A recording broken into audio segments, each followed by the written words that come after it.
مولانا جلال الدین رومی رحمۃ اللہ علیہ کے کلام عارفانہ مثنوی مانوی کی دوسری جلد کے آغاز میں مثنوی کے اردو مترجم قاضی سجاد حسین نے جلد دوم کا جو تعارف پیش کیا ہے اور اس میں جو اہم اصطلاحات استعمال کی گئی ہیں ان کی جو تشریح پیش کی ہے وہ اب پیش کی جا رہی ہے۔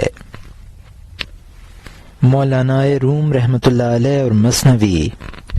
مولانا جلال الدین رومی 1207 عیسوی میں بلخ میں پیدا ہوئے، جو آج کل مملکت افغانستان کے زیر نگیں ہے۔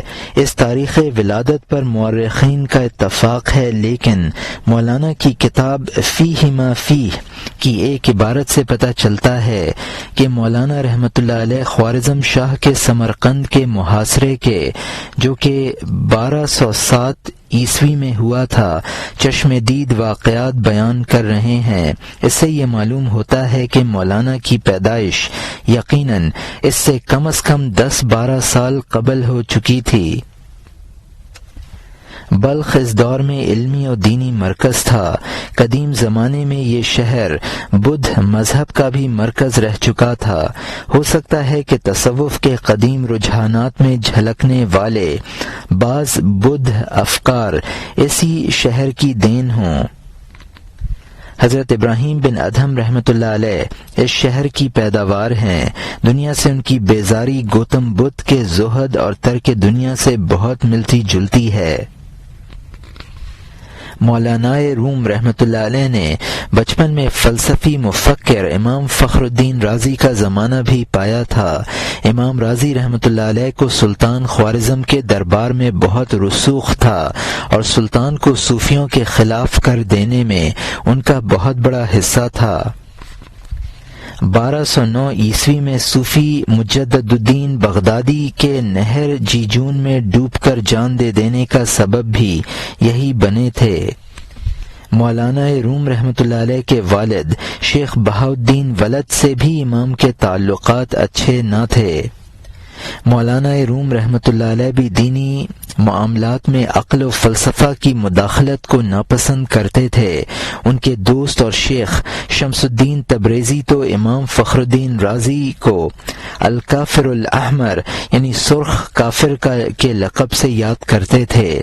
مولانا روم کا یہ شعر گر با استدلال کار دیں بدے فخر رازی رازدار دیں بدے، یعنی اگر دین کا معاملہ دلیل بازی پر موقوف ہوتا تو فخر الدین رازی دین کے رازدار ہوتے، بھی ان حالات کی غمازی کرتا ہے۔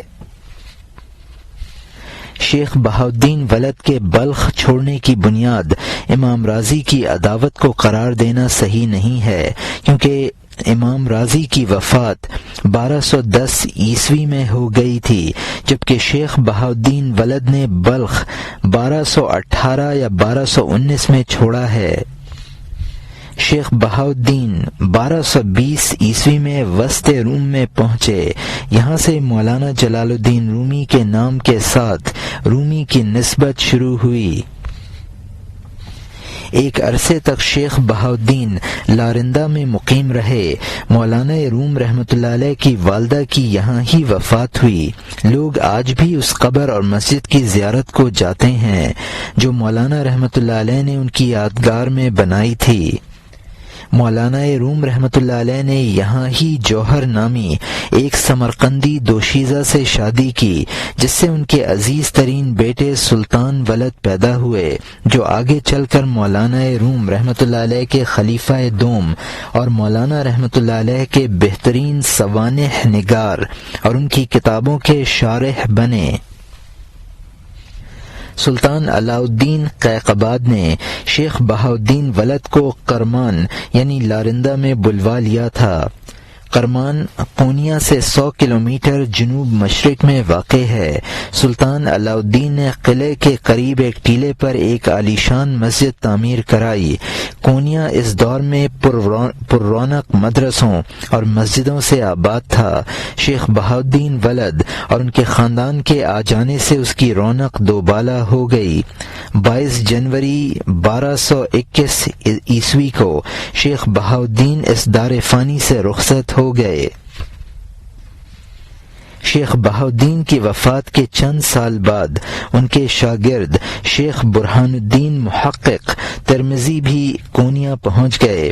مولانا روم رحمۃ اللہ علیہ نے انہی سے علوم لدنی، حکمت الہامی اور صوفیانہ زندگی کے رموز و اسرار کی معرفت حاصل کی، اور پھر انہی کے حکم کی تعمیل میں آپ شام تشریف لے گئے اور وہاں شیخ اکبر محی الدین ابن عربی رحمۃ اللہ علیہ، شیخ سعد الدین حموی، شیخ اوحد الدین کرمانی کے حلقے کے بڑے بڑے صوفیوں سے آپ نے ملاقاتیں کیں۔ ہو سکتا ہے کہ ممتاز صوفی شمس الدین تبریزی سے پہلی ملاقات آپ کی یہاں ہی ہوئی ہو۔ برہان الدین محقق 1240 عیسوی میں قونیہ چھوڑ کر قیصریہ چلے گئے اور وہاں ہی ان کی وفات ہوئی، اور آج بھی ان کی قبر کی زیارت کے لیے لوگ دور دراز علاقوں سے آتے ہیں۔ منگول نے 1242 عیسوی میں روم کے علاقے پر قبضہ کر لیا۔ اناطولیہ بھی ان کے قبضے میں آ گیا۔ قیصریہ بھی جلد ہی منگول کی لوٹ مار کی نظر ہو گیا۔ انہی حالات میں قونیہ پر منگول کا تسلط ہو چکا تھا۔ اس تاریکی کے باوجود مولانا روم رحمۃ اللہ علیہ نے شمس دوام کو اپنے سامنے درخشاں دیکھ لیا تھا۔ جنوری 1244 عیسوی کے اواخر میں مولانا رحمۃ اللہ علیہ کی شمس الدین تبریزی سے ملاقات قونیہ میں ہوئی۔ مولانا روم رحمۃ اللہ علیہ اور شمس الدین تبریزی کی پہلی ملاقات کے بارے میں بہت سی روایتیں ہیں۔ ان میں سب سے زیادہ قرین قیاس وہی روایت ہے جو آن حضور صلی اللہ علیہ وسلم اور بایزید بستامی کے فرق مراتب کے سلسلے میں باہمی گفتگو کی ہے۔ اس ملاقات کے بعد دونوں بزرگ ایک دوسرے سے ایسے وابستہ ہوئے کہ 6 ماہ تک ایک دوسرے سے جدا نہ ہوئے۔ صلاح الدین زرکوب کی دکان تھی اور اس پر ان دونوں کی مجلس اس طور پر ہوتی تھی کہ نہ کھانے پینے کی فکر ہوتی، نہ ضروریات زندگی کی خبر۔ پورے 6 ماہ اسی عالم میں گزر گئے۔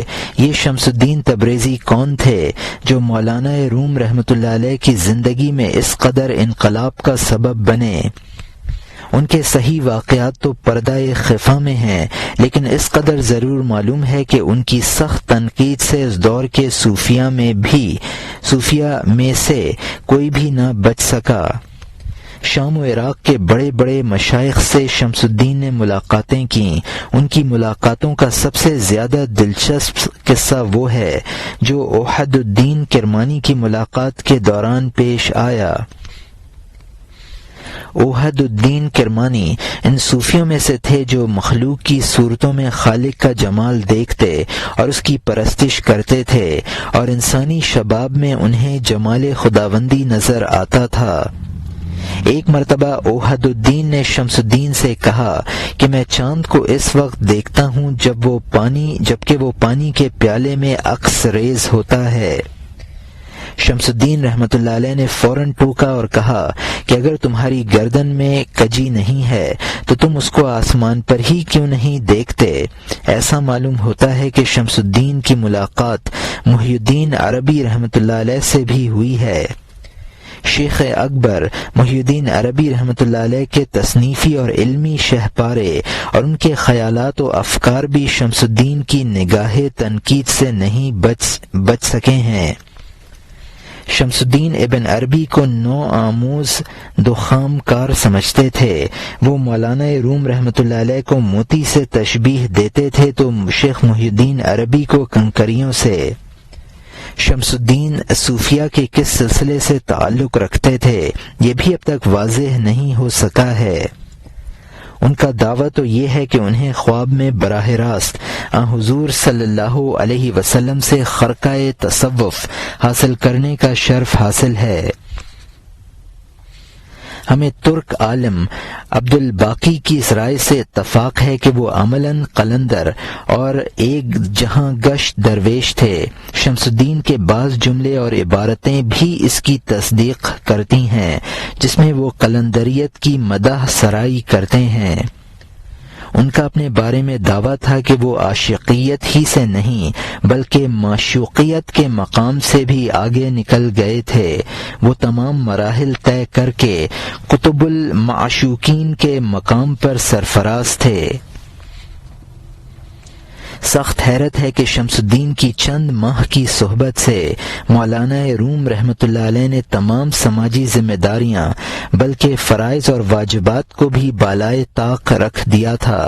اسی بنیاد پر مولانا رحمۃ اللہ علیہ کے متعلقین میں غیظ و غضب کی وہ آگ بھڑکی کہ شمس الدین کو قونیہ چھوڑنا پڑا۔ اس جدائی کا مولانا روم رحمۃ اللہ علیہ پہ یہ اثر پڑا کہ ان کو اپنا غم ہلکا کرنے کے لیے رقص و سرور اور نغمہ موسیقی کی پناہ لینی پڑی۔ ایک عرصے کے بعد مولانا رحمۃ اللہ علیہ کو پتہ چلا کہ شمس الدین شام کے مرغزاروں میں فروکش ہیں، تو مولانا رحمۃ اللہ علیہ نے اپنے بیٹے سلطان ولد کو ان کو واپس لانے کے لیے روانہ کیا۔ شمس الدین واپس آئے تو مولانا رحمۃ اللہ علیہ پر سرور و انبساط کا عالم طاری ہوا۔ دونوں کی ملاقات ہوئی تو یہ تمیز کرنا مشکل تھا کہ ان میں طالب کون ہے اور مطلوب کون ہے۔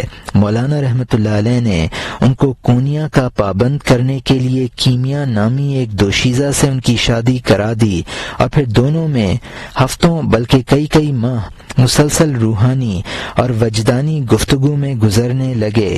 یہ بات پھر مولانا رحمۃ اللہ علیہ کے عقیدت مندوں پر گراں گزرنے لگی، جس سے ان کے اندر پھر شمس الدین کے خلاف غم و غصے کے جذبات بھڑک اٹھے۔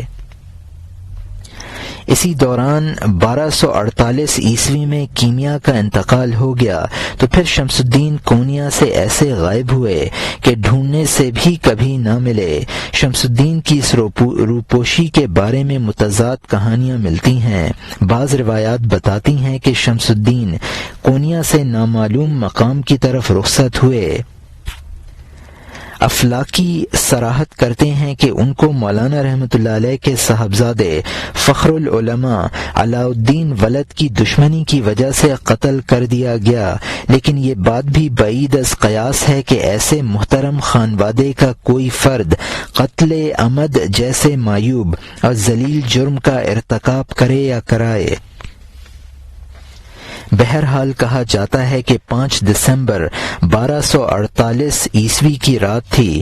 دونوں بزرگ شب کے آخری حصے تک باہمی گفتگو میں محو تھے کہ کوئی شخص شمس الدین کو باہر بلا کر ان پر پے در پے قاتلانہ حملے کرنے لگا اور ان کو قتل کر کے قریب کے ایک اندھے کنویں میں ڈال دیا۔ یہ کنواں آج تک موجود ہے، جس کی نشاندہی کی جاتی ہے۔ صبح کو مولانا رحمۃ اللہ علیہ کے بڑے صاحبزادے سلطان ولد کو خبر ملی تو انہوں نے ان کی نعش کو کنویں سے نکال کر ایک قبر میں دفن کر دیا۔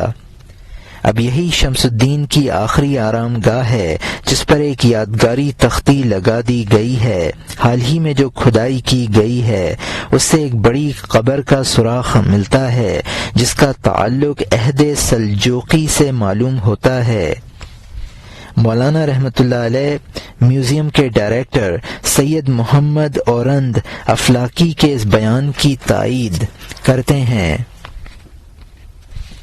مولانا روم رحمۃ اللہ علیہ سے اس جاں گسل واقعے کو پوشیدہ رکھا گیا، لیکن پھر بھی مولانا رحمۃ اللہ علیہ کے بعض اشعار بتاتے ہیں کہ ان کو اس سانحے کا علم ہو گیا تھا۔ بعض لوگوں نے ان سے کہا کہ شمس الدین دیار شام میں مقیم ہیں تو مولانا وہاں پہنچ گئے اور کہتے تھے کہ اگر کوئی شخص یہ کہے کہ اس نے شمس الدین کو دیکھا ہے تو اس سے پوچھو کہ اس فردوس بری کا راستہ کدھر ہے۔ اس کے بعد مولانا رحمۃ اللہ علیہ کے اشعار میں شمس الدین کی ایسی چھاپ نظر آتی ہے کہ ان کو ہر طرف شمس الدین ہی کا جلوہ نظر آتا ہے۔ ایک غزل میں کہتے ہیں تنہا میں ہی شمس الدین نہیں گاتا رہتا ہوں، بلکہ ادھر بطخیں اور سارس، تالابوں اور ٹیلوں پر بلبلیں، چمنزاروں میں وارفتگی کے عالم میں نغمہ سرا ہیں، ادھر میں سر شام گنگناتا ہوں۔ شمس الدین کان جواہر، شمس الدین روز و شب، شمس الدین شام و سحر، شمس الدین جام جم، شمس الدین بحر بے کراں، شمس الدین دم عیسیٰ، شمس الدین ید بیضا، شمس الدین جمال یوسف۔ مولانا رحمۃ اللہ علیہ کو اگرچہ جلد ہی شمس الدین کی وفات کا علم ہو گیا تھا، لیکن اس کا اعتراف و اقرار ان پر سخت گراں تھا۔ اس کے بعد بھی شمس الدین تبریزی کی شخصیت کے بارے میں بہت سے حالات معارض خفا میں ہیں، حتیٰ کہ بعض محققین ان کے بارے میں اس درجے مشکوک ہیں کہ وہ سرے سے اس جیسی شخصیت کے وجود ہی کا انکار کرتے ہیں۔ لیکن وہ عظیم کلاہ درویشی جو کونیا میوزیم میں آج بھی موجود ہے، اس بات کی کھلی دلیل ہے کہ اس جیسی شخصیت ایک زمانے میں موجود تھی۔ آنکھوں نے اس کو دیکھا ہے اور اس کے نقوش آج بھی تازہ ہیں۔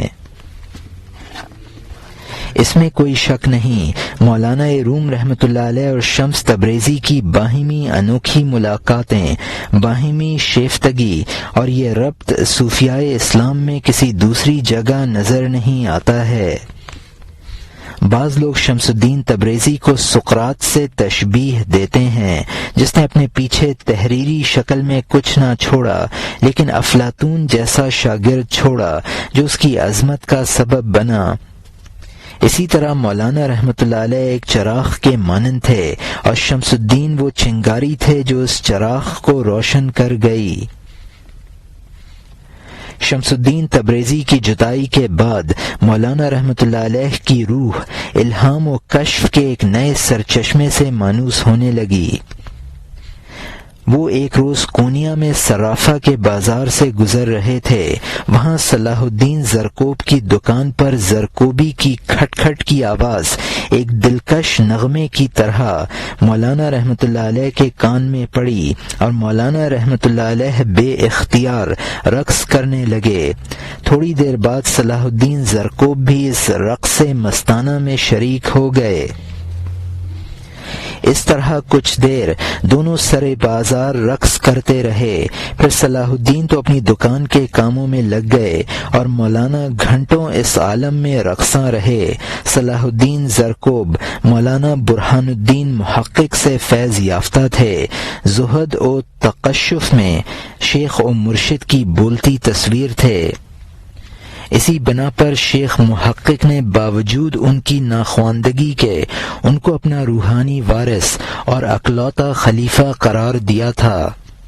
شمس الدین تبریزی کے بعد مولانا رحمۃ اللہ علیہ کو پھر صلاح الدین زرکوب کی صحبتوں میں وہی پرانا کیف اور سرور حاصل ہونے لگا تھا۔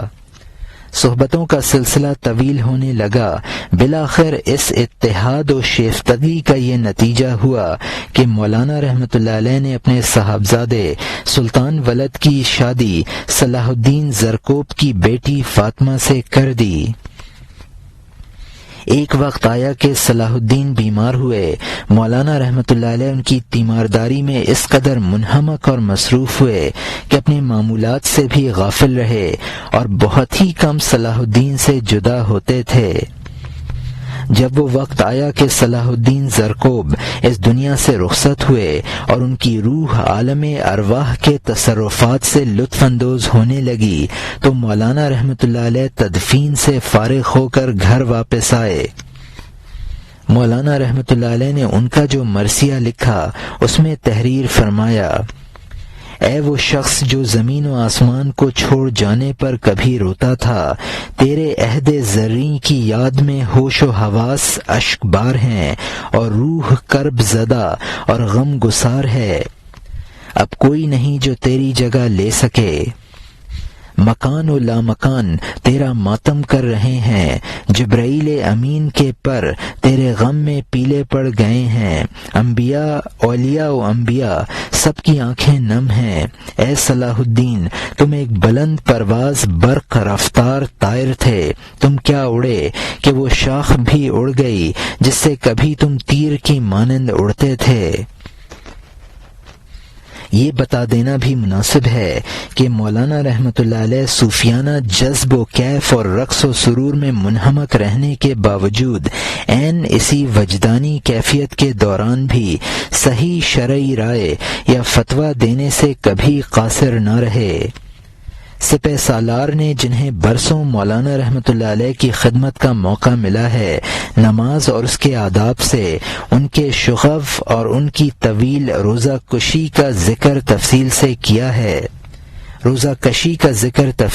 کیا ہے۔ مولانا رحمۃ اللہ علیہ کا حسن سلوک، حسن معاشرت اور شریعت کی غیر معمولی پابندی ہی لوگوں کو ان کے در تک کھینچتی تھی۔ مولانا رحمۃ اللہ علیہ کے دروازے خواص اور مالداروں سے زیادہ عوام اور غریبوں کے لیے کھلے رہتے تھے۔ مولانا رحمۃ اللہ علیہ کے معتقدین میں جہاں مردوں کے انبوہ در انبوہ نظر آتے ہیں، وہاں معتقد عورتوں کی بھی ایک بڑی تعداد ہے۔ سلطان غیاث الدین کی بیگم جو کونیا سے قیصریہ چلی گئی تھیں، جب مولانا رحمۃ اللہ علیہ کی جدائی برداشت نہ کر سکیں تو انہوں نے ایک بازنطینی آرٹسٹ سے مولانا کی تصویر بنوائی جس کو وہ اپنی جان سے بھی زیادہ عزیز رکھتی تھیں۔ خود مولانا کی پوتی سلطان ولد کی صاحبزادی ایک عرصے تک کامیابی کے ساتھ طریق مولویت کی نشر و اشاعت کرتی رہیں۔ مولانا رحمۃ اللہ علیہ کی دوسری بیوی کرا خاتون کو بھی وہ روحانی مقام حاصل تھا کہ مولانا ان کو سارائے ثانی اور مریم زمانہ کے الفاظ سے یاد کرتے تھے۔ تیسری شخصیت جو مولانا رحمۃ اللہ علیہ کے جذب و کشش کا محور بنی وہ حسام الدین چلپی کی شخصیت ہے۔ حسام الدین بن حسن اخی ترک کونیا کی سوسائٹی میں درمیانی طبقے سے تعلق رکھتے تھے۔ حسام الدین مولانا رحمۃ اللہ علیہ کی زندگی میں اچانک نمایاں نہیں ہوئے تھے، بلکہ وہ برسوں پہلے سے ان کی صحبت میں رہتے آئے تھے۔ کہا جاتا ہے کہ شمس الدین تبریزی نے ان کو ہونہاری کی حالت میں دیکھا تھا تو ان پر اپنی پوری توجہ مبذول کی تھی۔ حسام الدین اس قدر روشن ضمیر تھے کہ وہ دوستوں اور محبت کرنے والوں کی تکلیف کو خود بخود اس طرح محسوس کر لیا کرتے تھے جیسے کہ وہ تکلیفیں خود ان کے روح اور جسم میں پائی جاتی ہوں۔ وہ تصوف اور سلوک کے اعلیٰ مدارج پر فائز تھے۔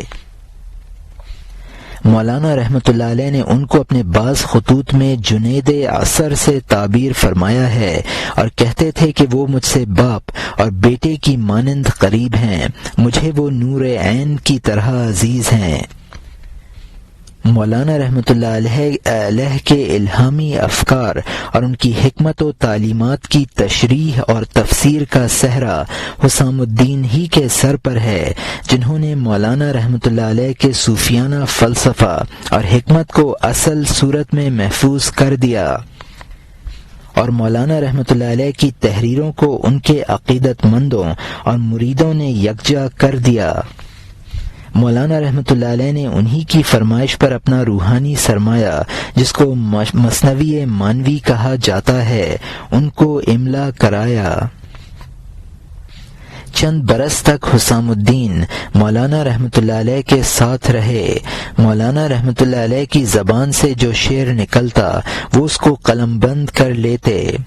سڑک ہو یا گھر، حمام ہو یا بازار، محفل سما ہو یا خلوت خانہ، سایہ کی طرح مولانا رحمۃ اللہ علیہ کے ساتھ رہتے تھے۔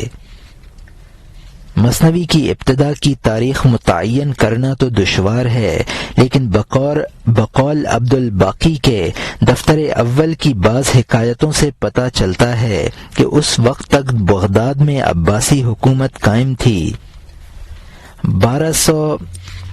58 عیسوی میں جب تاتاریوں نے معتصم باللہ عباسی خلیفہ کو قتل کیا، اس وقت دفتر اول کا املا مکمل ہوا تھا۔ دفتر اول کی تکمیل کے بعد حسام الدین کی بیوی کا انتقال ہو گیا تو مولانا رحمۃ اللہ علیہ کے اشعار کا الہامی سلسلہ جاری نہ رہ سکا اور کافی تاخیر سے دفتر دوم شروع کیا۔ مولانا رحمۃ اللہ علیہ جب مرض الموت میں مبتلا ہو گئے تبھی مثنوی کے املا کا سلسلہ ختم ہوا۔ 1272 ہجری کے موسم خزاں میں مولانا رحمۃ اللہ علیہ کی نکاحت بڑھ گئی۔ طبیب مرض کی تشخیص میں ناکام ہو گئے۔ طبیبوں نے بہرحال یہ محسوس کر لیا کہ مولانا رحمۃ اللہ علیہ کے پھیپھڑے میں پانی اتر آیا ہے۔ 17 دسمبر 1273 عیسوی کی شام ایک پرملال شام تھی جس میں مولانا رحمۃ اللہ علیہ ہمیشہ کے لیے دار فانی سے رخصت ہو کر اپنے حقیقی محبوب سے جا ملے۔ ان کی وفات سے صرف انسان ہی نہیں بلکہ حیوانات بھی متاثر ہوئے۔ کہا جاتا ہے کہ مولانا رحمۃ اللہ علیہ کی بلی نے بھی ان کی وفات کے بعد کھانا پینا چھوڑ دیا تھا اور ٹھیک ایک ہفتے کے بعد وہ اپنی زندگی کی بساط لپیٹ کر چل دی، جس کو مولانا رحمۃ اللہ علیہ کی اہلیہ نے مولانا رحمۃ اللہ علیہ کے پہلو میں دفن کرا دیا۔ مولانا روم رحمۃ اللہ علیہ کی احادیث و تفسیر اور سیر صحابہ، اس موضوع پر میں دفتر اول کے مقدمہ میں کچھ باتیں لکھ چکا ہوں۔ اس سلسلے میں آیات کی تفسیر سے متعلق حضرت مولانا عبدالحی لکھنوی رحمۃ اللہ علیہ نے رسالہ غایت المقال میں تحریر فرمایا ہے کہ حضرات صوفیہ بعض آیات کی ایسی تفسیر کرتے ہیں جس پر کوئی نقل شاہد نہیں ہوتی ہے۔ اس پر بعض جہلا ان کو کفر کی طرف منسوب کرنے لگتے ہیں، لیکن یہ درست نہیں ہے کیونکہ ان کی مراد حقیقی تفسیر نہیں ہوتی ہے بلکہ صرف ایک اشارہ مقصود ہوتا ہے۔ امام غزالی رحمۃ اللہ علیہ نے اپنی کتاب التفرقہ بین الاسلام والزندقہ میں تحریر فرمایا ہے کہ بعض اصحاب غلبہ ظن سے بلا دلیل کسی آیت کی تعویل کرنے لگتے ہیں۔ ان پر کفر کا فتویٰ صادر کرنے میں عجلت سے کام نہ لینا چاہیے بلکہ غور کرنا چاہیے۔ اگر ان کی یہ تفسیر و تعویل اصولی عقائد سے متعلق نہیں ہے تو ان کی کسی طرح سے تکفیر جائز نہ ہوگی، اور ایسی تعویل کے قائل کو مبتدع اور کافر نہیں کہا جا سکتا ہے۔ جہاں تک احادیث اور سیر انبیاء و صحابہ کی بحث ہے، اس کے متعلق بھی دفتر اول کے مقدمہ میں کچھ عرض کر چکا ہوں۔ مولانا رحمۃ اللہ علیہ نے دفتر دوم میں سجدہ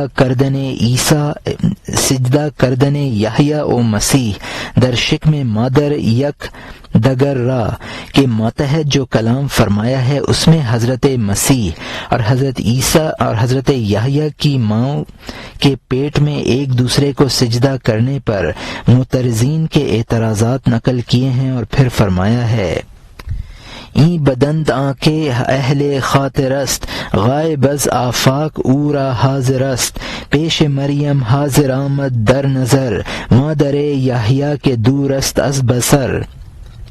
اس بات کو وہی سمجھ سکتا ہے جو صاحب دل ہے، آفاق سے غائب چیز اس کے لیے حاضر ہے۔ حضرت مریم علیہ السلام کی نگاہوں کے سامنے آ گئی، حضرت یحییٰ علیہ السلام کی ماں جو نگاہ سے دور تھی۔ اور پھر فرمایا در ندیدش نزبروں او نزدروں، از حکایت گیر معنی از زبوں، نی چنا افسانہ بشنیدہ، ہم چوشیں بر نقش آ چسپیدہ۔ یعنی اور اگر مریم علیہ السلام نے ان کو ظاہری اور باطنی طور پر بھی نہ دیکھا ہو، اے ناقص اس حکایت سے معنی اخذ کر لے، کیا تو نے ایسے افسانے نہیں سنے ہیں؟ تو ان کے نقش پر شین کی طرح چپکا ہوا ہے۔ اور پھر فرمایا کہ کلیلہ و دمنہ اور گل و بلبل کے افسانے تم سنتے ہو اور ایسے نتائج اخذ کرتے ہو، اسی طرح مثنوی کے قصص اور حکایات کو سمجھ لو اور ان سے صحیح نتائج اخذ کر لو۔ مولانا رحمۃ اللہ علیہ نے کا یہ فرمانا بالکل صحیح ہے کہ بعض بزرگوں نے افسانوی قصوں سے بہترین نتائج نکالے ہیں۔ شیخ فرید الدین عطار نے منطق و تیر لکھی اور پرندوں کی زبانی مسائل کو سمجھایا۔ کلیلہ و دمنہ بھی حکمت و دانائی سے لبریز بہترین کتاب سمجھی گئی ہے، لیکن اس فرق کو بہرحال نظر انداز نہیں کیا جا سکتا کہ افسانوں کو حدیث اور سیر صحابہ کر کے پیش کرنے کی جو مضرتیں ہیں وہ ان کی افادیت سے زیادہ ہیں۔ اس سلسلے میں میں نے دفتر اول کے مقدمہ میں معروضات پیش کی ہیں، وہ بہرحال مثنوی شریف کے مطالعے میں پیش نظر رہنی چاہیے۔ دفتر دوم کی تصوف کی چند اصطلاحیں۔ اب مختلف اصطلاحات کی تشریح پیش کی جا رہی ہے۔ اصطلاح فتوح، عبادات و مکاشفات اور علم و معارف کا دروازہ کھل جانا۔ اصطلاح فتح، بندے پر ذات احدیت کی تجلیات کا نزول شروع ہو جانا۔ اذا جاء نصر اللہ والفتح میں اس مقام کی طرف بھی اشارہ ہے۔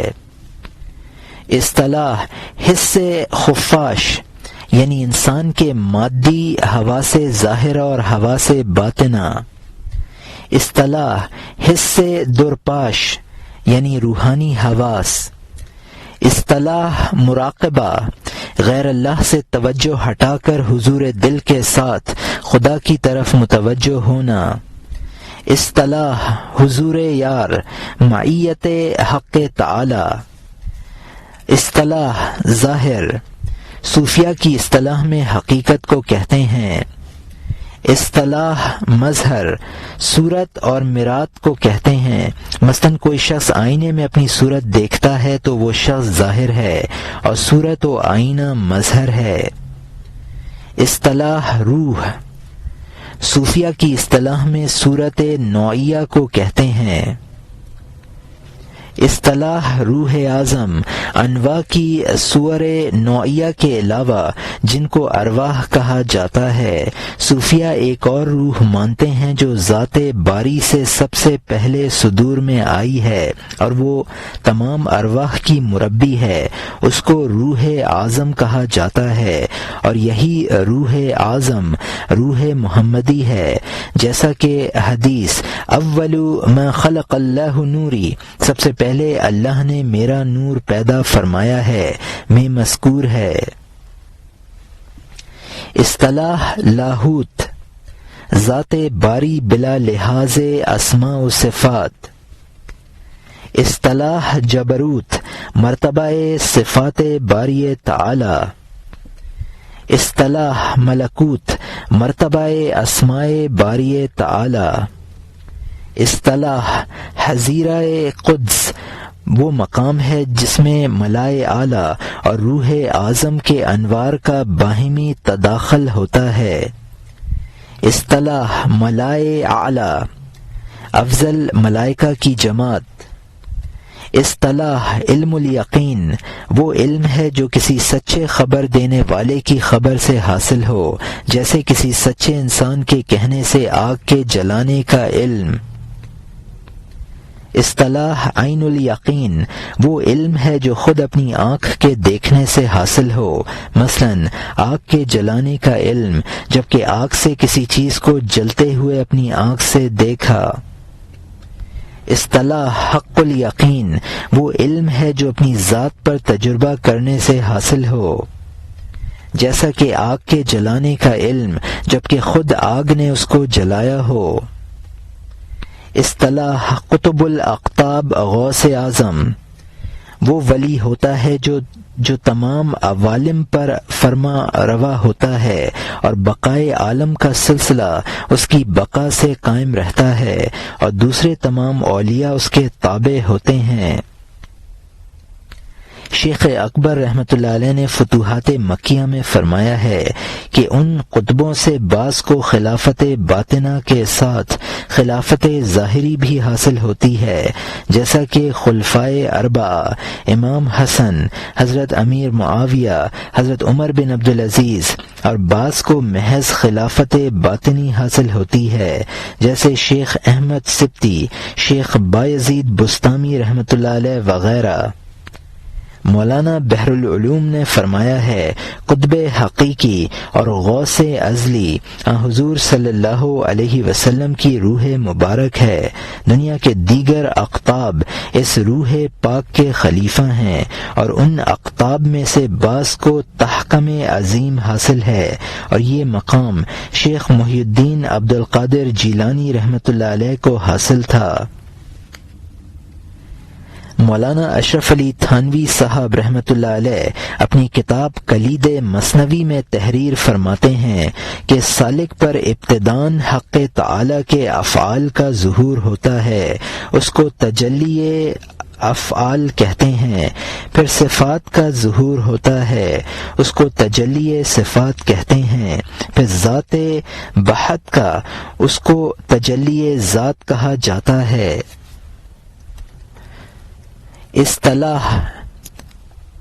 اب اصطلاحات کی تشریح ختم ہوئی، اب مختلف شخصیتوں کے بارے میں بیان ہے۔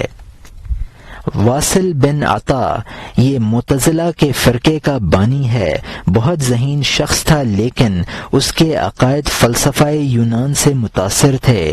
حضرت حسن بصری رحمۃ اللہ علیہ کی مجلس میں اس نے بحث شروع کی اور دعویٰ کیا کہ کبیرہ گناہ کا مرتکب نہ مومن ہے نہ کافر، بلکہ بین بین ہے۔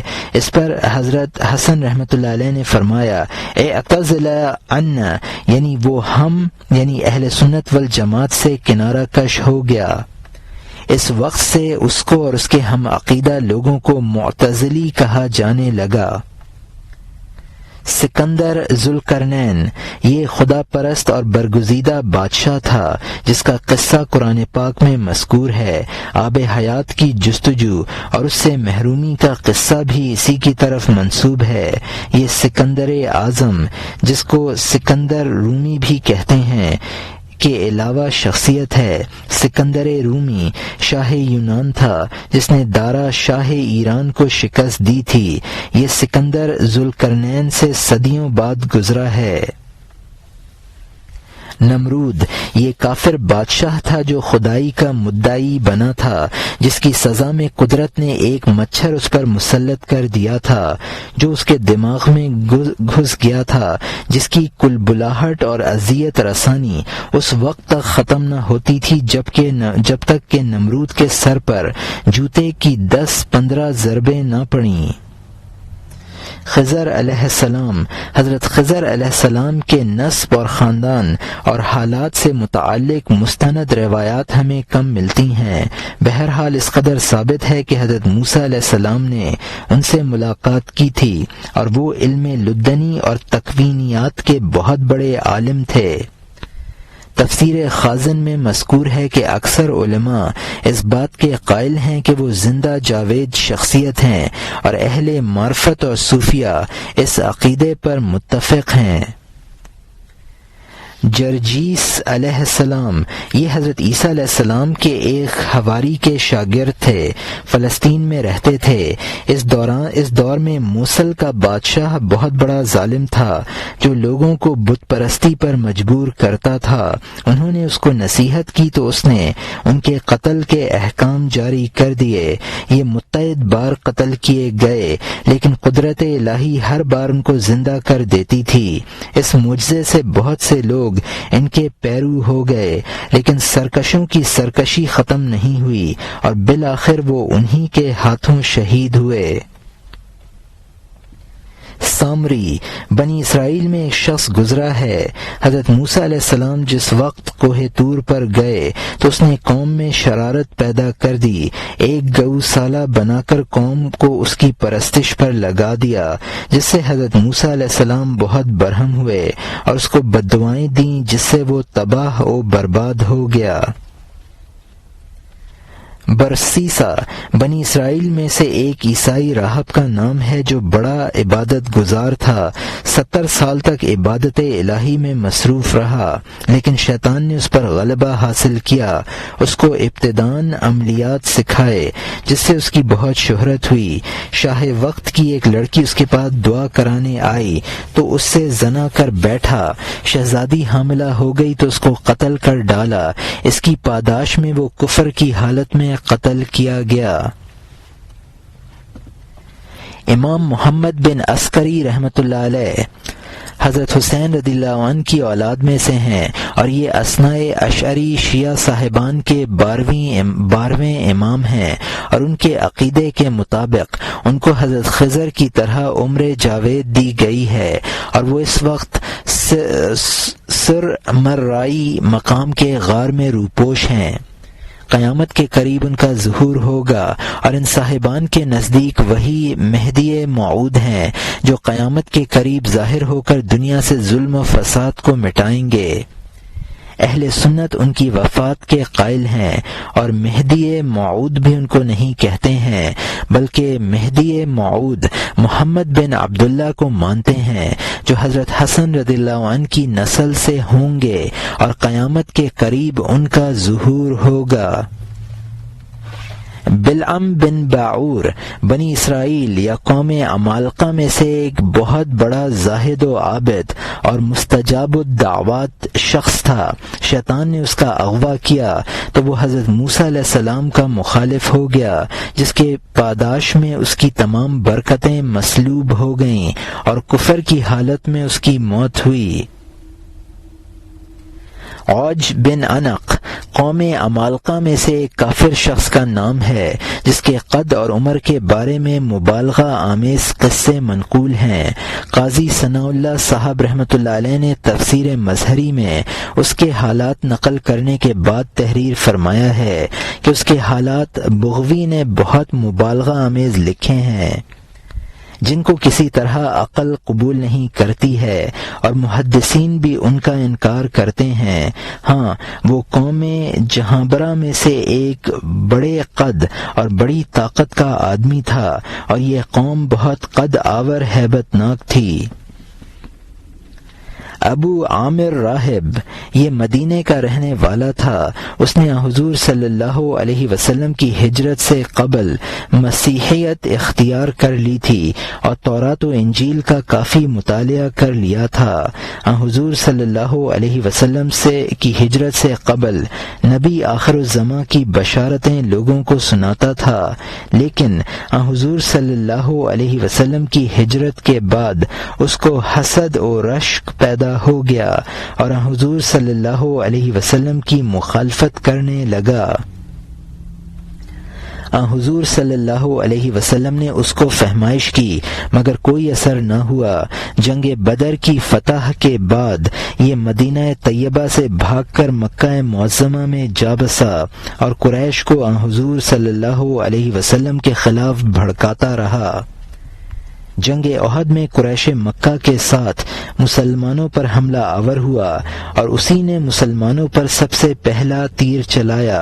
پھر جب مکہ فتح ہو گیا تو یہ بھاگ کر ہرقل شہنشاہ روم کے دربار میں پہنچ گیا اور وہاں بیٹھ کر مسلمانوں اور حضور صلی اللہ علیہ وسلم کے خلاف سازشیں کرنے لگا.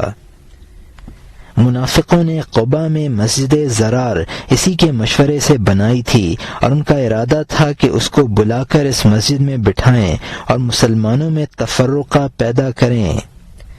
حضور صلی اللہ علیہ وسلم نے اس سازش کو کامیاب نہ ہونے دیا اور یہ منافقانہ حالت میں مدینہ نہ پہنچ سکا اور اسی حالت میں روم میں مرا. جعفر طرار یہ ایک بہت بڑا ہیلا ساز اور چالاک شخص تھا. جیب تراشی میں بھی ماہر تھا. اس نے 2 مصنوعی پر بھی بنوائے تھے جن کے ذریعے یہ ٹڈوں کی طرح اچھل کود کر لیتا تھا.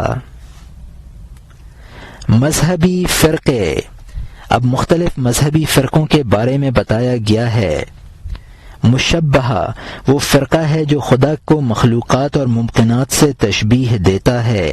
حضرت مولانا اشرف علی صاحب تھانوی رحمۃ اللہ علیہ نے اپنی کتاب کلید مثنوی میں فرمایا ہے کہ بعض کامل مشتبہ ہیں۔ یہ وہ لوگ ہیں جو ممکنات کی مخصوص صفات کو بھی حق تعالی کے لیے ثابت کرتے ہیں، جیسے شکل و صورت اور مکان اور جسم وغیرہ۔ پھر ان کامل مشتبہ میں باہمی اختلاف ہے۔ حق تعالی کے لیے کوئی ایک شکل ثابت کرتا ہے تو دوسرا کوئی دوسری شکل ثابت کرتا ہے۔ منزہہ یہ وہ فرقہ ہے جو حضرت حق تعالی کو ممکنات کی صفات سے پاک و خالی مانتا ہے، اس میں بھی ایک کامل منزہ ہیں۔ یہ لوگ وہ ہیں جو ممکنات کے ساتھ مختص اور غیر مختص جملہ صفات سے حضرت حق کو پاک مانتے ہیں، حتیٰ کہ صفت علم سے بھی۔ جامعۃ بین التشبیہ والتنزیہ یہ وہ جماعت ہے جو اللہ تعالیٰ سے ان صفات کی تو نفی کرتی ہے جو ممکن کے لیے مخصوص ہیں، لیکن وہ صفات جو ممکن کے ساتھ مخصوص نہیں ہیں ان کو اللہ کے لیے ثابت کرتی ہے۔ پھر ان میں بھی دو گروہ ہیں، ایک گروہ وہ ہے جو نفس صفات کی نفی کرتا ہے مگر صفات کے آثار اللہ تعالیٰ کے لیے ثابت کرتا ہے، اور ان آثار کا منشا ذات باری تعالیٰ کو بتاتا ہے۔ مثلا وہ کہتا ہے کہ خدا علیم ہے، لیکن صفت علم اس کے لیے ثابت نہیں ہے، بلکہ انکشاف کا منشا اس کی ذات ہے۔ اسی طرح وہ قدیر ہے، لیکن صفت قدرت اس کے لیے ثابت نہیں۔ قدرت کے جو آثار ہیں ان کا منشا بھی اس کی ذات ہے۔ یہ گروہ معتزلہ کا ہے۔ دوسرا گروہ وہ ہے جو صفات کو بھی ثابت کرتا ہے۔ پھر اس دوسرے گروہ میں بھی دو گروہ ہو گئے ہیں۔ ایک تو وہ گروہ ہے جو نصوص کی تعویل کرتا ہے، جس میں اللہ کے لیے صفت استوا، صفت بطش، صفت ضحک آید، وجہ وغیرہ آیا ہے۔ یہ گروہ متکلمین کا ہے۔ دوسرا وہ گروہ ہے جو ان آیتوں کی کوئی تعویل نہیں کرتا، لیکن یہ ضرور کہتا ہے کہ ان صفات کے وہ معنی نہیں ہیں جن معنی کا اعتبار یہ ممکنات کے لیے بولی جاتی ہے، اور ان صفات کی حقیقت کو اللہ کے علم کی طرف مفتوح کرتا ہے۔ یہ گروہ محدثین کا ہے۔ معتزلہ یہ فرقہ والحل ابن عطا کا پیرو ہے۔ اس کی بہت سی شاخیں ہیں جن کے عقائد یہ ہیں: قرآن مخلوق ہے، بندہ اپنے افعال کا خالق ہے، تقدیر کا عقیدہ غلط ہے، کبیرہ گناہ کرنے والا مومن نہیں ہے، خدا کی صفات نہیں ہیں۔ دہریہ وہ فرقہ ہے جو خدا کو نہیں مانتا ہے اور کہتا ہے کہ عالم کا کاروبار بغیر کسی متصرف کے خود چل رہا ہے اور اسی طرح قدیم سے چلا آ رہا ہے۔ چونکہ یہ خود دہر اور زمانے کو متصرف مانتا ہے، اس لیے ان کو دہریہ کہا گیا ہے۔ سنویہ یہ فرقہ دو خداؤں کا قائل ہے، ایک کو یزداں کہتا ہے جو خالق خیر ہے، دوسرے کو اہرمن کہتا ہے جو خالق شر ہے۔ فرقہ اباہیہ یہ فرقہ اس بات کا قائل ہے کہ اگر انسانی قلب کا تصفیہ ہو جائے تو پھر اس کے لیے ہر کام جائز ہے، پھر اس کے لیے شریعت کے اوامر اور نواہی یکساں ہیں، اس سے کسی کبیرہ گناہ کا بھی مواخذہ نہ ہوگا۔ جبریہ اس فرقے کے عقائد ہیں کہ بندہ اپنے افعال میں مجبور محض ہے۔ اس فرقے کے انتہا پسند بندے کی طرف افعال کی نسبت کرنے کو ایسا ہی مانتے ہیں جیسا کہ جمادات کی طرف کسی فعل کی نسبت کی جائے۔ قدریہ یہ فرقہ تقدیر کا منکر ہے اور بندے کو اپنے افعال پر قادر مطلق مانتا ہے۔ سوفسطائیہ یہ فرقہ توہم پرست فلاسفہ کے گروہ کا پیرو ہے۔ یہ فلاسفہ اشیاء کی حقیقت کے منکر ہیں، ان کی کئی شاخیں ہیں۔ انادیہ یہ فرقہ اشیاء کی حقیقت کا منکر ہے اور کہتا ہے کہ جن کو حقیقتیں سمجھا جاتا ہے وہ محض اوہام اور خیالات ہیں۔ عندیہ یہ فرقہ بھی اشیاء کی حقیقت واقعیہ کا منکر ہے اور کہتا ہے کہ جس چیز کی جو حقیقت فرض کر لی جائے وہاں اس کی حقیقت ہے. جوہر کو اگر جوہر فرض کر لیا جائے تو وہ جوہر ہے، اگر اس کو عرض فرض کر لیا جائے تو وہ عرض ہے. لا ادریہ اس فرقے کا عقیدہ ہے کہ نہ کسی چیز کے وجود کا علم ممکن ہے نہ عدم کا، بلکہ ہر چیز کا عدم و وجود مشکوک ہے اور یہ شکوک بھی مشکوک ہی ہے. سجاد حسین 29 محرم الحرام 1396 ہجری، 1 فروری 1976 عیسوی. اور یہاں جلد دوم کے تعارف کا اختتام ہوتا ہے جو کہ کتاب کے اردو مترجم سجاد حسین نے لکھا ہے. اب مثنوی کے جلد دوم کا آغاز کرتے ہیں.